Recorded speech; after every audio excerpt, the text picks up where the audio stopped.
begin our session for North Kingstown School Committee. We ask that students direct their attention up front. Are you videoing me? We would like to thank our candidates running for North Kingstown School Committee for supporting North Kingstown Candidates Day. Following a predetermined speaking order, each candidate will have up to a minute to offer introductory remarks to the audience. After introductory remarks, students may come up and ask questions. Our first sponsoring student will now briefly introduce their candidate.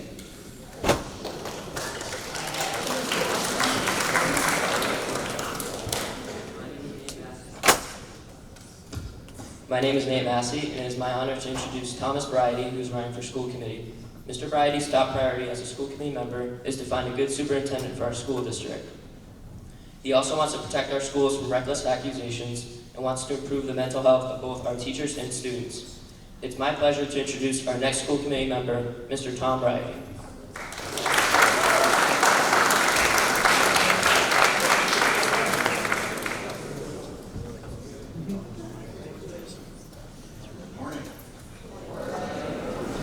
You've already listened to a lot of people today, haven't you?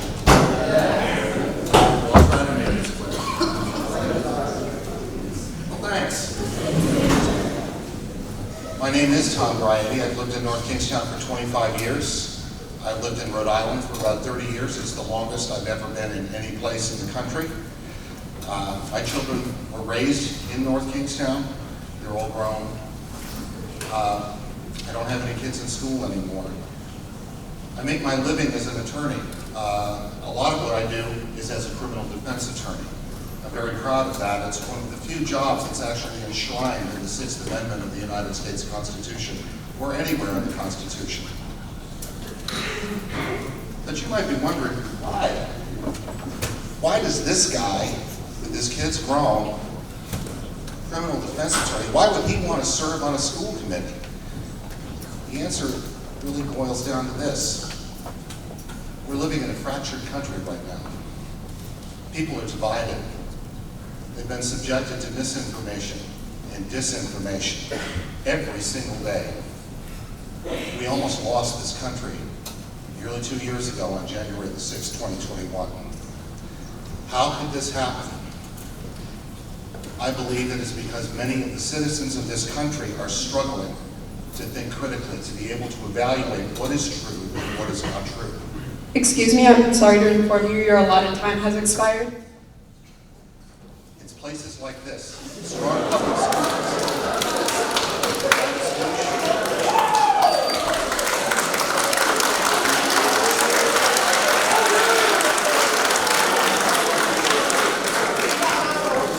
I'm running for school committee, and I will wrap this up because I want to protect you, and I want to protect public education. This institution is one of the best institutions in this state, and I want to keep it that way.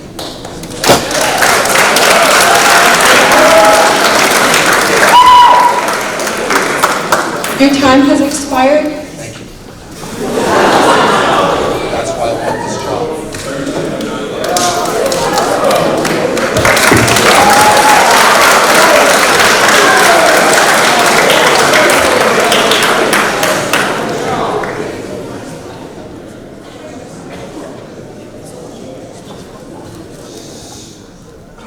I'm Michaela Bucci, and it's my honor to introduce Ms. Erin West Earl, who is running for school committee. Ms. Earl is hoping to help support student safety and bring new and open opportunities into the North Kingstown School District. It is my pleasure to introduce our next school committee member, Ms. Erin West Earl.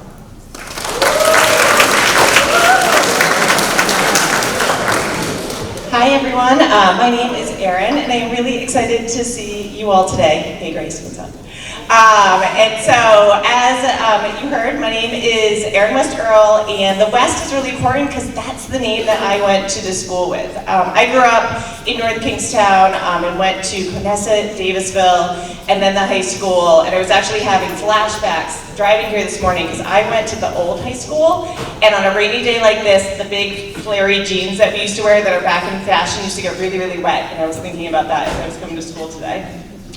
I moved back to town after going to college And my husband and I bought a house, and I have 2 little kids. They're at Fishing Cove and Forest Park. And my entire, I saw somebody get excited about your schools, yay, go Eagles. And so I am an educator by trade. I worked out at the University of Rhode Island in the admissions office, and I also have the great honor of teaching students about communications and civics. I am so excited to be here today with you all because this is such an important thing for you to be involved in and know about, and I hope it really inspires you to stay involved as you become amazing adults. So excited to answer your questions and glad to be here. Thanks.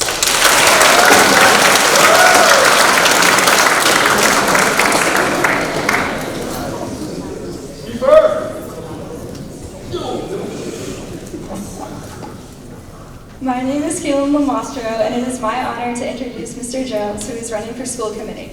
Mr. Jones helped create the Bryant Institute for Public Leadership and has been previously a member of the school committee and has much experience within the position. It is my pleasure to introduce our next candidate, Mr. Jones.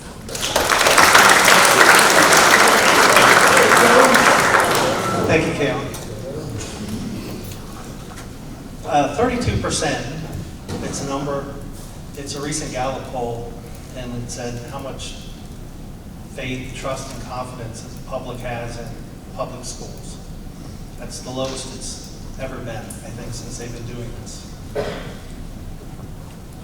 I'm Bob Jones, and I'm running for school committee because I think there's a lot of unfinished work from when I was on the school committee. There was things that I championed along with my fellow members, like reducing from 24 to 23, not for credits, not to make it easier, but to give you more flexibility, more options, adding PLT, adding a lot of things, I think, to make your learning more student-centered, more flexible, more prepared for the challenges you're going to see. In addition to that, I've been on the town audit committee, I've been on the Veterans Memorial Scholarship Committee. I spent 26 plus years in the Army. I graduated from West Point.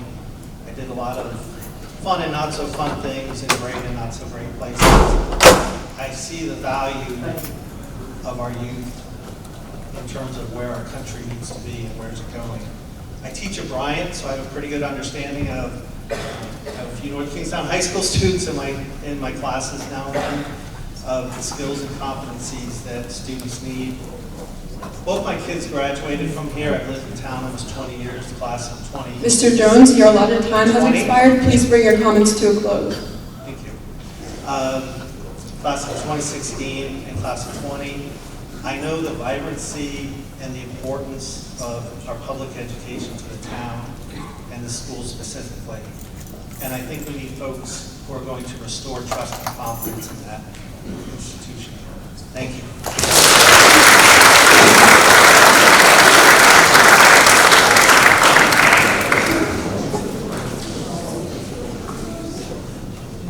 My name is Caden Katopoulos, and it is my honor to introduce Crystal Simus, who is running for North Kingstown School Committee. Mrs. Simus is passionate about public education and getting students the education they need and deserve. As a teacher, what's best for the well-being of the kids and their education drives every decision she makes. It is my distinct pleasure to introduce our next school committee member, Mrs. Crystal Simus.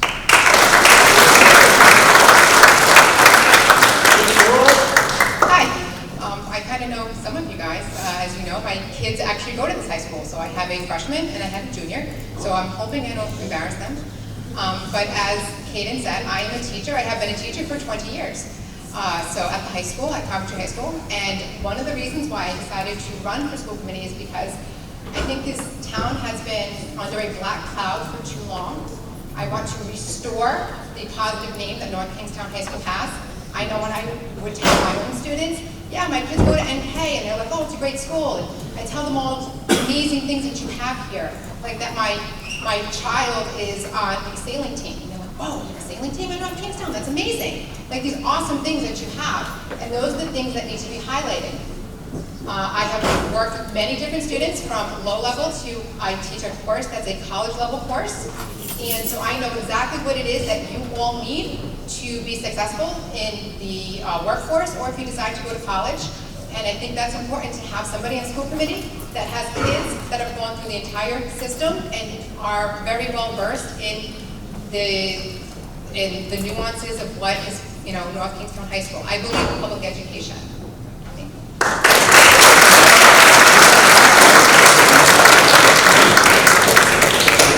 Thank you all for your remarks. At this time, the microphone in front of the stage is available for anyone who wishes to ask a question. Yes. He's gonna do it. Yep. Hello, good morning. So as someone who's personally been through things with 504s and individual learning plans, it is a struggle for parents and students to get the help that they need for kids with ADHD and dyslexia. Do you guys have any improvements that can be made on that system to make it more efficient or even better? I have extensive work and experience with students with IEPs and 504s. As a teacher, that I have multiple students that are MTSS students, that are students that need interventions. So one of the easiest ways to do so is to track on Aspen, so that as a teacher, I might not be able to speak to the caseworker, but on there I can click a button and it'll give me a little resume as to the needs of that particular child. I also think that at this high school, it would be very beneficial for you to have a program which is called, we have it at my high school, it's called Learning Lab, where those kids can go into this class. It's kind of like a PLT, but instead of a PLT, what happens is you have a special educator that will be there to help you to address any issues that you might have, to be able to go through any of the the questions that you might have, and they can work one-on-one with you if you have any concerns. So I think that's a very important thing that we could have here at NK.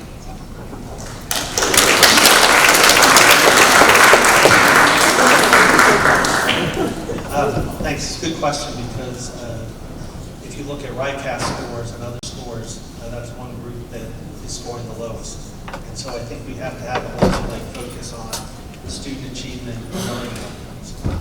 One of the things I've recommended, last 2 years, even though I haven't been on the committee, I've stayed involved by being on the high school improvement team.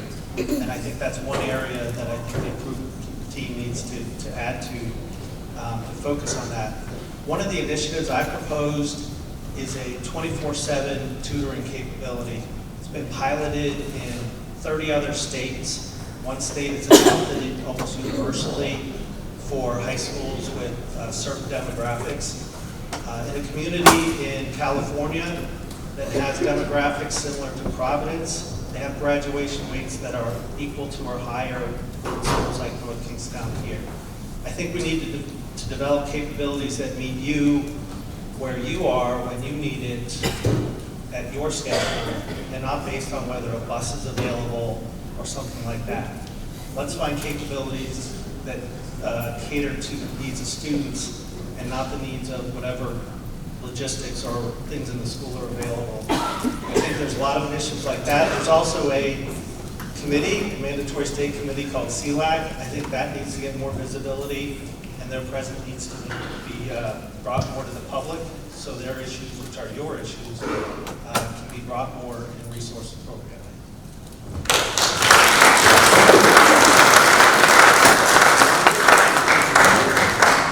Thanks so much for the question. I think the first thing that makes me sad is that it's hard for students to get what they need. And so that's a really important thing that the school committee needs to listen to and figure out how to provide supports to students that need and utilize IEPs and 504s. And so first, I think the biggest thing for me would be figuring out what is the problem? What are the barriers created to allowing students to get what they need? And listening to students and families about that, and then also listening to the folks that are trying to deliver it to you and figuring out what is needed.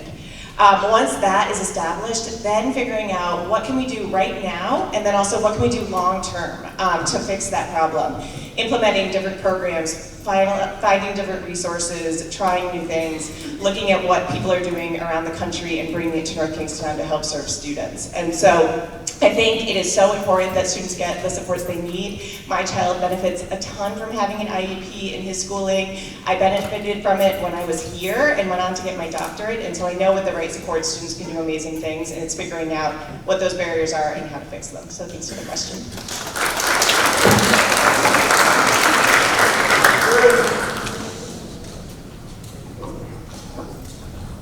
I think it's a great question too. The fact is, I have a paralegal who works in my office, and she moonlights providing tutoring services for students. So I hear a lot about IEP. needs when we're talking about the various people that she's serving. I think much of what Erin just said makes a lot of sense, understanding the problem from the perspective of the children and their parents, and also from the people who are teaching them. And I don't know if that was for me, but that's what I'm going to finish with. Thank you.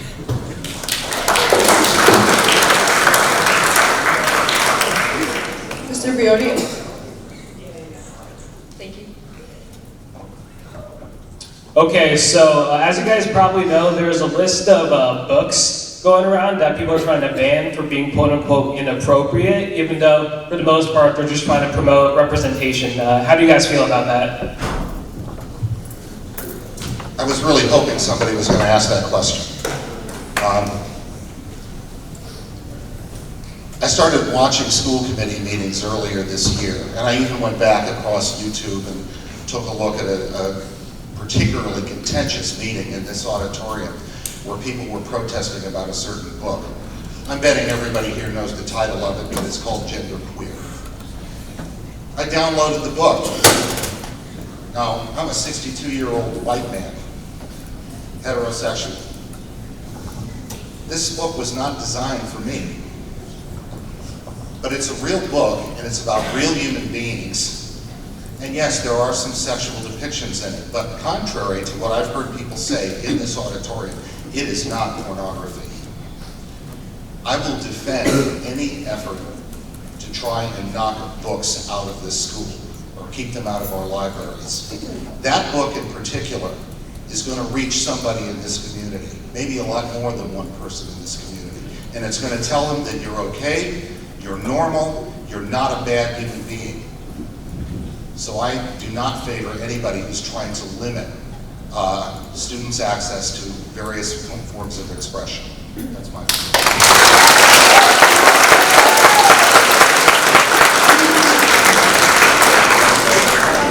Yeah, thanks so much for the question. Very similar to Tom, I believe that books and education is a huge part of making our world more inclusive and welcoming and having people understand themselves and others. As a teacher and educator, that is one of my biggest things, is making sure that students have access to the information that they need. And so I think listening to everyone and their thoughts are really important, but when it ultimately comes down to is making sure that students in this school have the resources and the books that they need to learn and grow. And so I definitely do not support banning books that students are interested in, and support the teachers and the librarians in figuring out the most appropriate resources and curriculums for you in your learning. And so I think it's so important that you have accessibility to everything that you need, and so definitely support keeping books in the schools.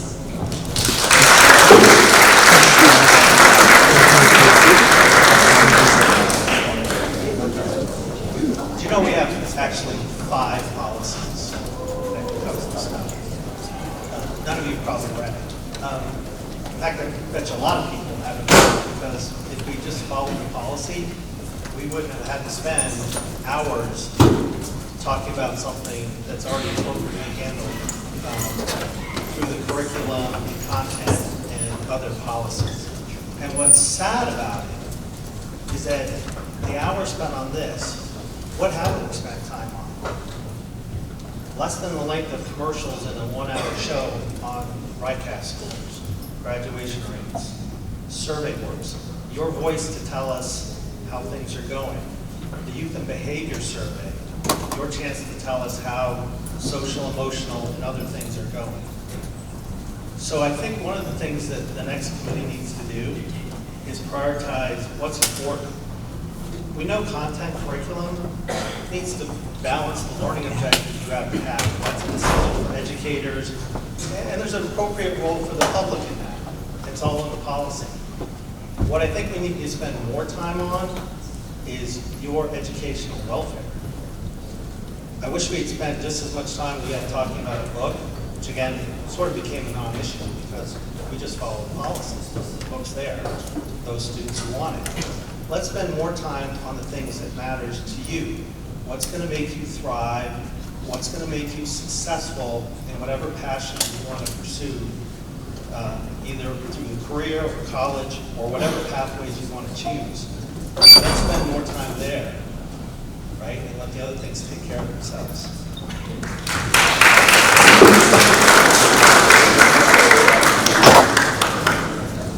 So, my own child was actually part of the course last year that was vetting a lot of these books. And so I did a little research on my own, just because I am a reader. I love to read, I read all the time. So one of the books that many of you probably read was like The Absolute Story, that one.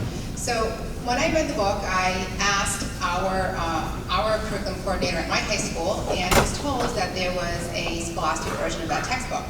So that textbook could have been given to students in lieu of the original one. The same message was there, the same the author's perspectives, all of those things are exactly the same. It's just in a version where it wasn't as graphic, let's say. So I do think that those scholastic versions should be made available to students if they so request that they be. I also think that you just have to look at the overall picture of something like the curriculum. I have no problem with kids learning a perspective, but they need to learn multiple perspectives. And I feel like a lot of the books all had one common theme, and that was just too much. If you want to teach them something, that's great. Just teach them multiple perspectives so that they're not just reading something from one point of view.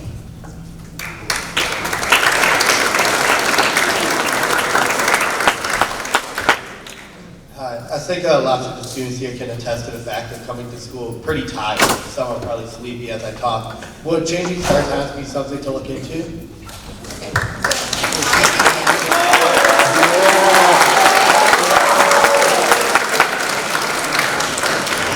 I 100% hear you. I'm a high school teacher, and I need to be in school at the same time you do. So it's a lot of fun at our house with three of us trying to, get ready at the same time.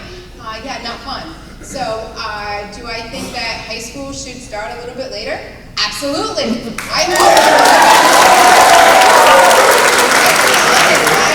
that my own kids are up till, 11, 12, 1 o'clock doing homework, because you have a lot of it. So I understand that.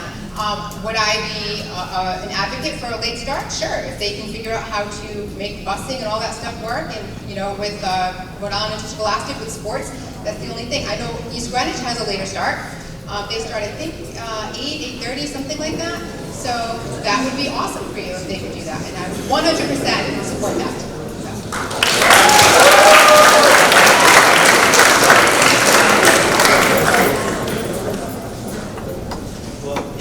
I lived through it too.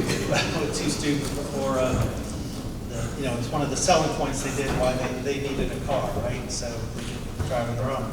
One of the reasons I advocated PLT, the 8-block schedule, and a reduced load, not a reduced workload, but a reduced course load, at least for seniors, was to give you the option, right, that the first period you didn't have a class, you could come later. Of course, again, that's bound by transportation. Okay, the reality, when you look at other districts, is transportation drives everything. You've got 5 elementary schools and 2 middle schools really put a sort of kink in where we want to do if we want to reverse it. Ultimately, building a single new middle school will solve this problem. And that won't help you, because that will help, if you've got siblings in elementary school, that will help them. What essentially needs to do is prioritize what's important. If you want a later start, you're going to have to just put more money into transportation. That's the bottom line. So if it's important enough, it should be resourced. Because we do know, right, I mean, colleges start at 8, and then most students even don't want the 8 a.m. class, right?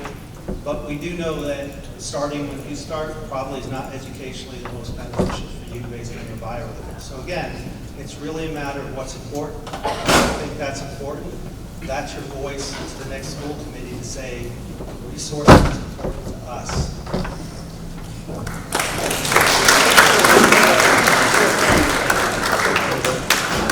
Such a good question. So I, of course, believe in the fact that all the data that people have done on studies about sleep and students and when they learn best definitely goes towards having later start times.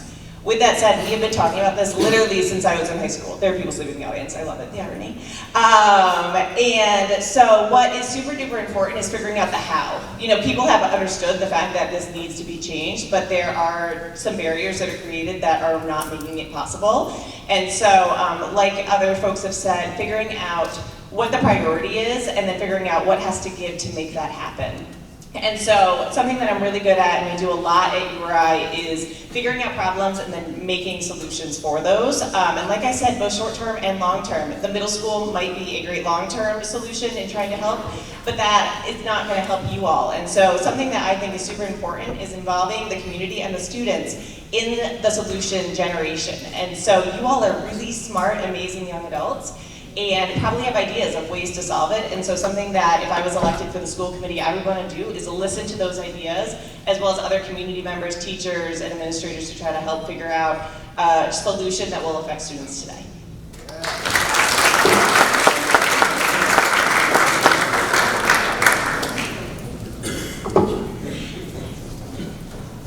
One of the greatest days of my life was when my kids graduated from high school and I didn't have to get up early to drive them to the bus.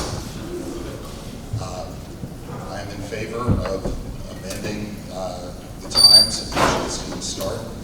If they want to be later times, that makes sense to me.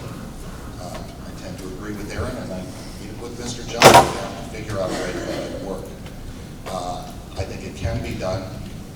There will be some sacrifices probably on the other end, either working later in the afternoons or quite possibly cutting something out during the middle of the day. And there has to be a financial aspect to it. That said, I'm totally in favor of trying to make sure that students get up and are better able to take on the day at a later time. Thanks.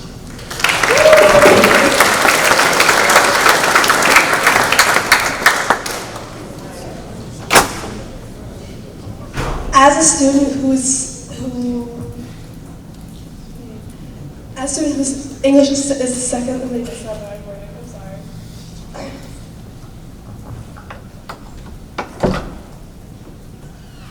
As a student who has English as their second language, how do you plan on developing the English learning classes in school for immigrant or foreign exchange students? I think that's an excellent question. What is your first language? German. Well, you have an excellent command of the English language, and I compliment you on that. I think that, frankly, I want to leave that up to professionals. And I'm not a professional educator. I'm a member of this community and I'm an attorney. But I do think that leaving this to professional educators who know how to teach English as a second language and who can help students with it is the best way to go. Does that help?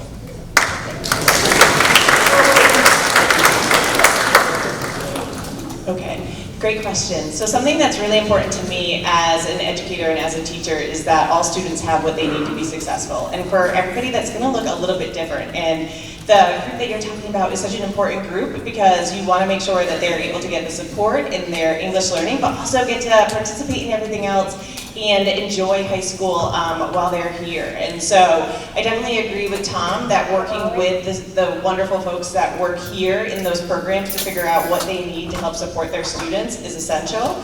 Also, listening and talking to students to learn about what you all need and what your experience are is so important. And making sure that that will fit and work in your schedules to make sure that you also get to participate in everything that all other students are. So I think it's so important to meet students where they are and give them the resources they need, and would very much support the ESL program and the teachers and the wonderful administrators that are working with students to help them learn English.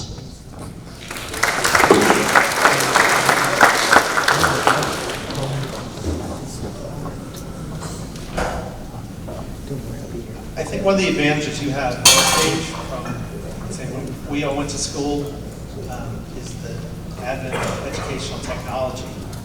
I'm still perplexed why our summer packets are still in paper and printed out and all this. During COVID, when I taught my class, the students weren't there. I had students from 4 different countries besides the US in 4 different time zones. So once a week at 2 a.m. I got up to teach my class to those students because that worked better for them. One of the capabilities I support, in addition to 24/7 tutoring capability, is bringing on universal design consultants to help our faculty. Okay, like we know students don't learn the same. I don't use a textbook in my class anymore, got rid of it, not only the cost, but it wasn't effective for students. I've completely changed the pedagogy approach I do to mine. I use a lot of video technologies for my international students. I also bring in language support to help them. I try and build case studies that use their countries to illuminate some of the concepts I'm teaching. I think we've got a lot of capability. I use Canvas myself. There's tons of capabilities we have that can tailor learning to meet the needs of students. We just have to want to embrace it and do it. Again, it goes back to what I'm saying. What's important? You inspect what you expect. If you expect the school committee to meet your needs, that's the things you need to expect of the school committee to talk about. I think we can use a lot of technology to help solve some of those issues. It's just a matter of will.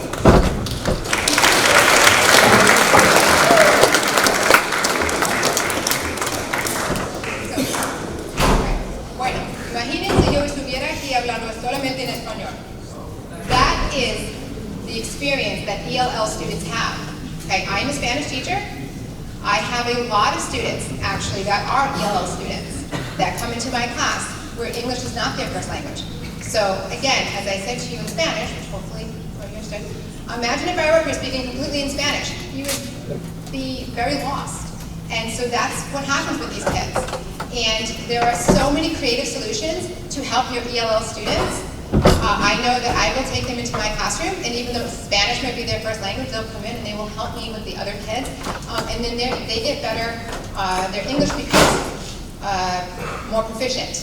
And with comprehensible input, which is basically, you know, when you're in Spanish class and, you know, Mr. Deluche is only speaking in Spanish, well, there's a reason for that. And so what happens is the more that you are exposed to that language, so for an ELL student in English, the more that they're exposed to that, the more proficient they will become. So there are many ways that you can incorporate ELL students into mainstream classrooms and use them as a resource. And I can speak about this for 20 minutes because, again, this is what I do. So, but there's many ways to help you and to, again, embrace that. Embrace the fact that you are from Germany. And bring, like, I know you have different, like, I know at my school we have the World Language Club. So what we do is we have those kids come in and they come and they showcase where they're from. We have kids that are from India. So we did a whole thing on Diwali the other day. Like, it's cool. So you get to, again, interact with kids that you might not have ever interacted with. So embrace the fact that you are an immigrant from Germany, and I think that's amazing.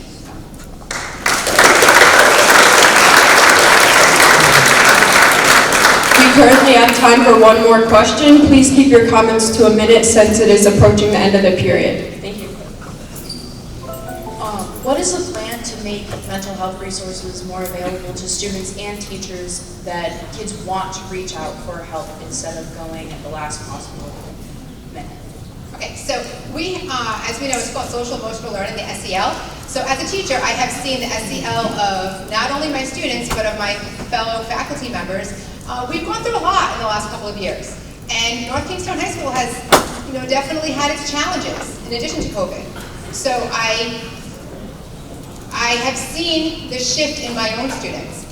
We have, like, I see your advisory period. So you have advisory for 17 minutes every day or something like that? So in my high school, we have advisory every other day for an hour and a half. And I have those kids from freshmen all the way to seniors. And I have, you grow such a rapport with those students that I swear to you, I go to every graduation and I was bawling my eyes out as I was graduating because you get to know them so well. And so your first line of defense would be that you have a teacher that you can speak to, that you have that connection with. 17 minutes a day isn't going to do it. So that's the first thing. You also need more school psychologists. You don't have them here. You don't have them as many as you should. School social workers, things like that need to be available to you because if you don't feel safe, if you don't feel like you're in the right mindset, the learning is never going to come. So So that's super important. So. We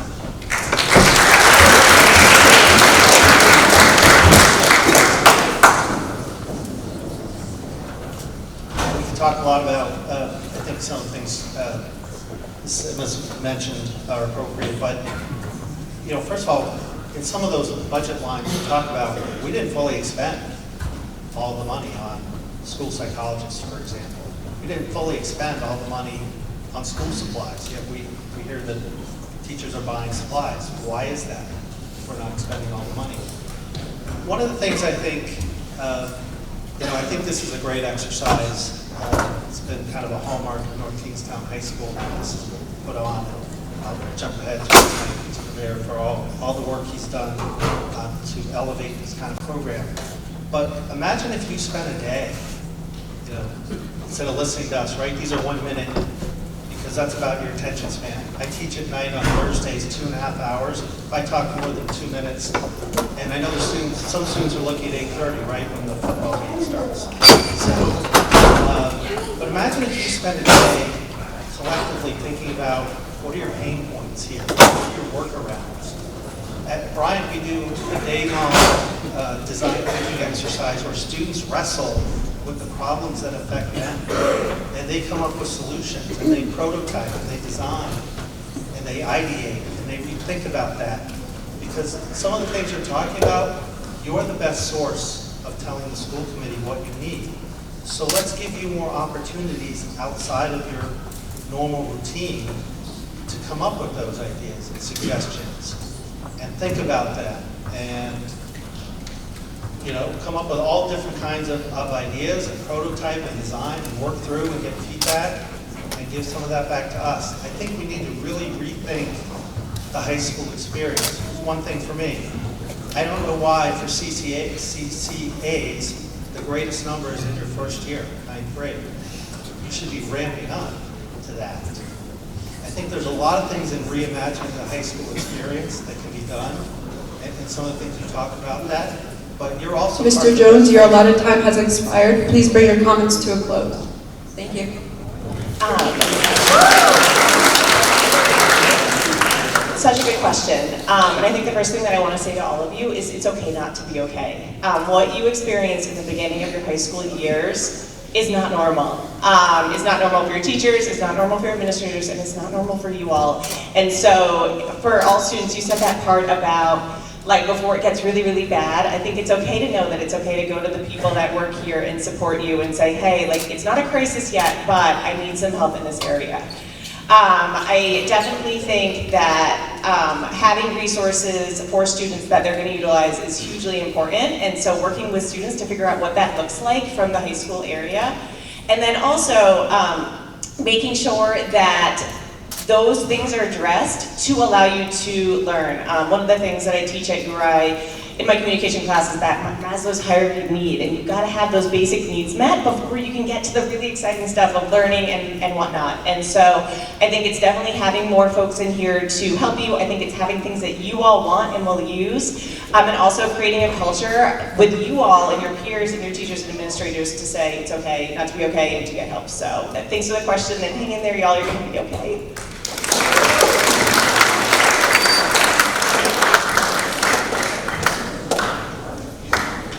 I think one thing that all of the candidates can agree on here is that we need more than adequate mental health resources for students here. And yes, that does include the input from students. We also need mental health resources for your teachers. Going to school in a pandemic was incredibly difficult. I'm sure that all of you have memories that you just as soon forget. But we do need to devote resources to this. I was shocked to hear over the course of the summer that North Kingstown was unable to hire another school psychologist to be able to help children. That's something that has to be rectified, and it can be rectified. I don't think it's really all that difficult. One thing that needs to be done is to make sure that this high school and the entire school system remains attractive as an employer to people that pursue that profession. Tearing it down, showing up at school committee meetings and blasting the school committee and attacking teachers and students is totally counterproductive. it doesn't help anybody's mental health. So I'm totally in favor of funding, and I finally got to see that red flag, and I'm going to finish up right there. Thank you.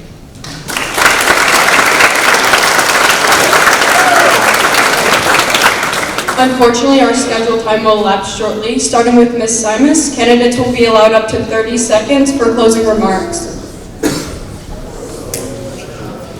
Okay, 30 seconds. All right, so again, I am doing this for you, okay?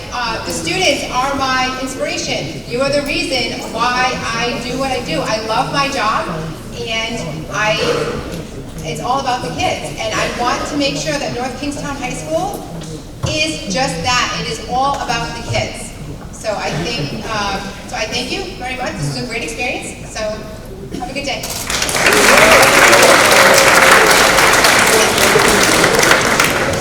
One of my assignments in the military, I was the 8th Secretary of Defense. We helped write the National Security Plan for the United States. That was September 4th, 2001. 1 week later, everything we wrote was pretty much wrong. So I think, one of the lessons that taught me is that we have to look at what's happened to us and be really nimble and flexible and adjust to the realities on the ground. I'm running because I think there's some lessons that have been learned over the last 2 years, but there's a lot of needs that are changing in education, and we need our plans, we need data-informed decision-making so that we structure your future and those that come after you to meet the needs that you'll have into the society you're going into. Just like we had to change our military 20 years ago. And I think it's important to have leaders and managers on the school committee who have the experience, knowledge, and qualifications to make that a reality.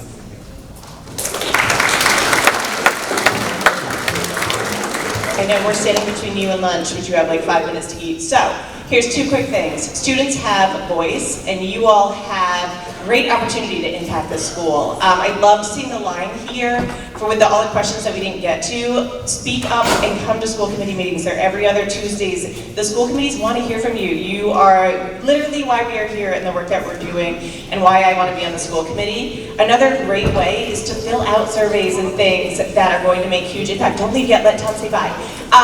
Maybe go eat lunch. Do great, so awesome that you're here. Thank you for having me.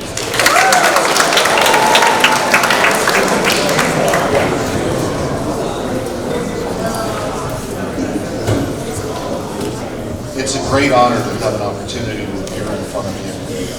I told you at the beginning of this forum that I'm here because I want to help protect public education in North Kingstown. Just listening to the questions and hearing the reaction from students here is really an uplifting thing. I think you people are the future of this great country and you're the future of this community.